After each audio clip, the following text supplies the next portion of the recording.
Donc, dans le cadre de cette activité qui est née d'une demande accrue pour accompagner les mutations en matière de communication politique et institutionnelle à l'ère du digital et des réseaux sociaux, nous inaugurons aujourd'hui en votre présence la première édition de notre think tank INEN-Pro Center, le centre de l'influence et du progrès. Et à la veille des élections législatives, il nous a semblé opportun de débattre de la communication d'influence des partis politiques et de leur approche pour séduire les sympathisants. ديالنا اليوم هو كنجمعوا الاعضاء ديال لي بارتي بوليتيك باش نهضروا على واحد الموضوع اللي مهم بزاف، هو التواصل الرقمي. لان دابا كنعرفوا بلي العالم كله يسوبي واحد لا ترانسفورماسيون ديجيتال، وكنعرفوا بان لي بارتي بوليتيك كيتواصلوا كيتقربوا من الناس، كيمشيو عند الناس، كيديروا دي ميتينغ، كلشي اون بريزونسيال. ولكن دابا كاين الكوفيد بعدا، هذا هو المشكل الاول. المشكل الثاني كاين مشكل نو مي لادابتاسيون اللي خصها تكون، هي ان كاين وسائل التواصل، مواقع التواصل الاجتماعي اللي نورمالمون كنلقاو فيهم جميع لي ممبر ديال لي بارتي بوليتيك، بحال دابا على الانترناسيونال كتلقاي لي بريزيدون، لي مينيستر، لي زيلو، كتلقاي بزاف ديال الاعضاء ديال الحكومه كيكونوا كيتواصلوا مع لي زيليكتور ديالهم ومع لي سامباتيزون ديالهم اترافير المواقع هذا الاجتماعيه.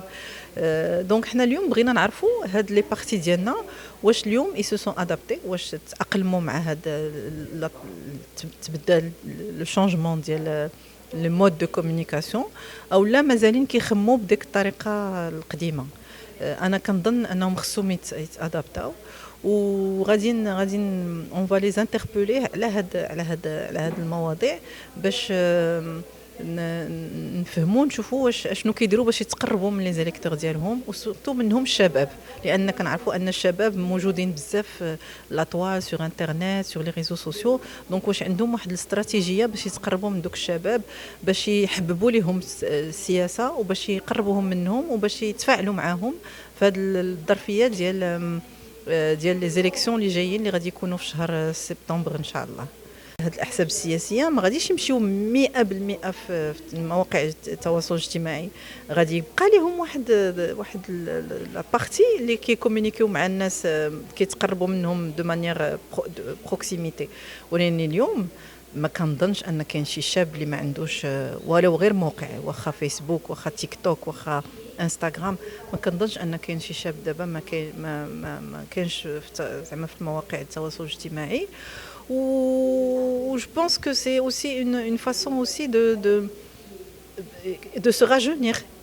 هما كيعطيو لراسهم واحد الصيغه شابه مودرن، باش حتى هذوك الشباب اللي عازف على السياسه منين يشوف واحد ليلو ديالو ديال المدينه ديالو ولا الكارتيه ديالو حتى هو سور لي ريزو سوسيو، غيقول تيان هذا هو يمكن يسي مودرنيزي، نشوف واش كيقول، نشوف واش غيقول، يمكن نبغي يتقرب منه. ça peut avoir un effet plutôt positif. ما اختاريناش ثلاثه، لا ما اختاريناش ثلاثه، حنا اتصلنا بالاحزاب كاملين، وكاين اللي مازال ما مشاش مع هذا الشيء ديال الانترنت وديال التواصل الاجتماعي. دونك احنا عرضنا عليهم كلهم، وهادو هما اللي لباو الدعوه ديالنا. peut-être que الاخرين مازال ما ils se sont pas encore mis à jour في هذا الميدان ديال لا كومونيكاسيون ديجيتال. واللي كنشوف هو ان باغ اكزومبل اللي كنشوف الاغانيين اللي هما حاضرين بزاف سور لي ريزو سوسيو، سور توت لي بلاتفورم ديال لي ريزو سوسيو، ما تمكناش من انهم يحضروا معنا. كنتمناو انهم يجيو يحضروا بعدا غير باش بوغ ايشانجي، مي كنا بغينا نتعرفوا على لا استراتيجي ديالهم.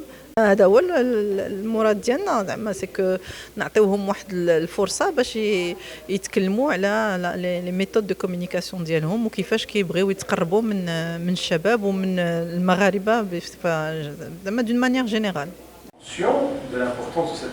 الموضوع الذي يثار اليوم والذي يتعلق بالتواصل السياسي هو موضوع اساسي ومهم، خاصه في هذه المرحله التي يعيش فيها المغرب مسلسل تجديد هيئته الانتخابية على كل المستويات. بالنسبة لي مسألة التواصل السياسي هي مسألة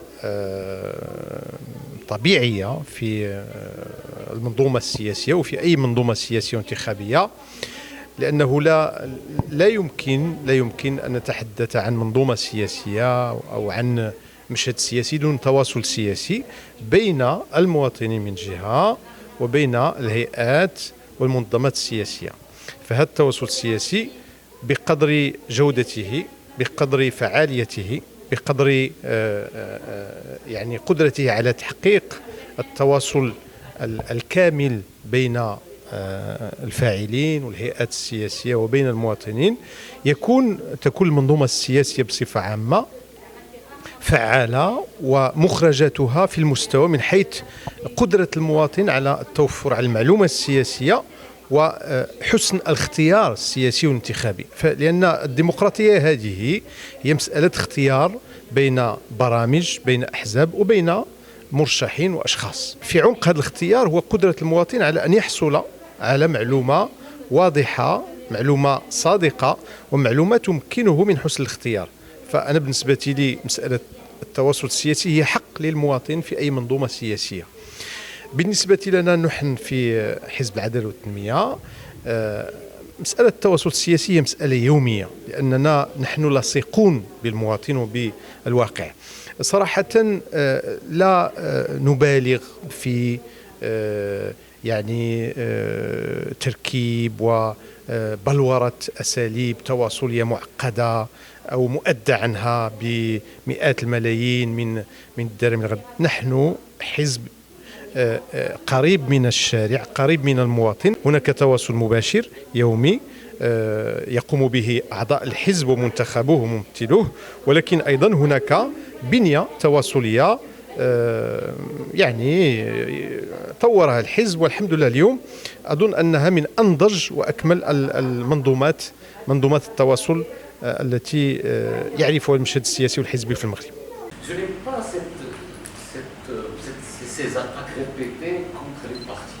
بالنسبه للحزب استغل التواصل الجديد يعني هو ان طورنا لي بورتاي ديال الجرائد ديالنا، وعندنا البورتاي ديال الحزب بطبيعه الحال، وغادي نزيدو نطوروا، غادي نخرجوا ان شاء الله باذاعه جديده وبوين ويب تي في حتى هي تكون خدامه في القريب العاجل في ايام مقبله. غنحاولوا نستعملوا تقنيه التواصل، ولكن الاساس هو ان التواصل ديالنا ما مبنيش على التقنيات، مبني على ما نريد ان نوصله للناس. والميساج ديالنا الاساسي هو انه حان الوقت لواحد التغيير في السياسات العموميه بما يخدم الطبقات الوسطى والطبقات الهشه. هذا هو الاساس. عندنا التواصل على وسائل التواصل الاجتماعي حنا خادين فيه، وفيما يخص المحتوى غادي نبداو نخلقوا محتويات جديده ونقربوا اكثر من هاد الشرائح ديال الشباب اللي حنا محتاجين انهم يبنيو معنا المغرب. البورتاي ديالنا مثلا بالفرنسيه من اوائل لي بورتاي في المغرب، لا ديال لوبينيون ولا ديال العالم، واللوديجي بوان ام حتى هي كلهم يعني الارقام ديالهم جيده بالنسبه للارقام ديال المغرب. اللي كيبقاو اننا ما كيعنيش انا نفرحوا بداك الشيء اللي وصلنا له، خصنا نزيدوا نخدموا ونقربوا من الناس اكثر. والحمله الانتخابيه ما هي الا مرحله، وحنا غنبقاو في التواصل ديالنا، ماشي التواصل ديالنا انتخابي محض. الاساس هو اننا غنستمروا في التواصل مع الشباب، مع الشعب بصفه عامه، من اجل خدمه المغرب بكل القضايا ديالو. وهذا هو الاساس. وحنا كاينين في فيسبوك كنستعملوا بزاف، الارقام جيده بالحد، ولكن خصها تزيد تطور. هو الاحزاب اللي ما قريباش من المناضلين ديالها ومن الشعب بصفه عامه ما عندهاش كيفاش غتوصل الرسائل ديالها وتسمع من المواطنين في نفس الوقت.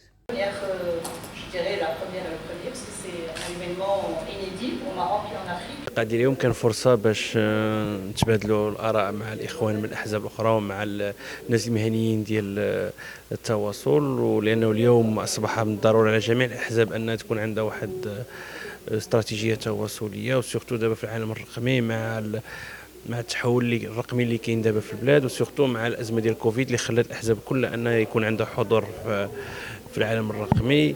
نتمنى انه يكون مزيد من الاهتمام بخصوص هذا الموضوع من جميع الفاعلين السياسيين، لانه غادي يكون عنده دور كبير في إشراك مزيد من المواطنين وإشراك الشباب في العملية السياسية وسورتو في العملية الانتخابية.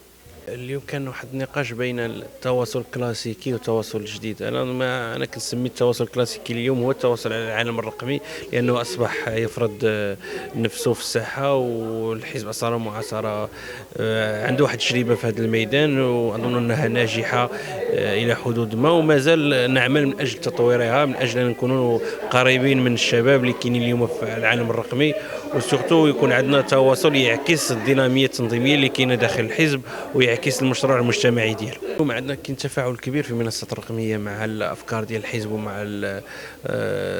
الطرح ديال الحزب، واظن ذلك غيتعكس ان شاء الله في الانتخابات القادمه، واللي يكون اقبال ان شاء الله اكثر على المرشحين ديال الحزب في الانتخابات ديال 8 شتنبر ان شاء الله.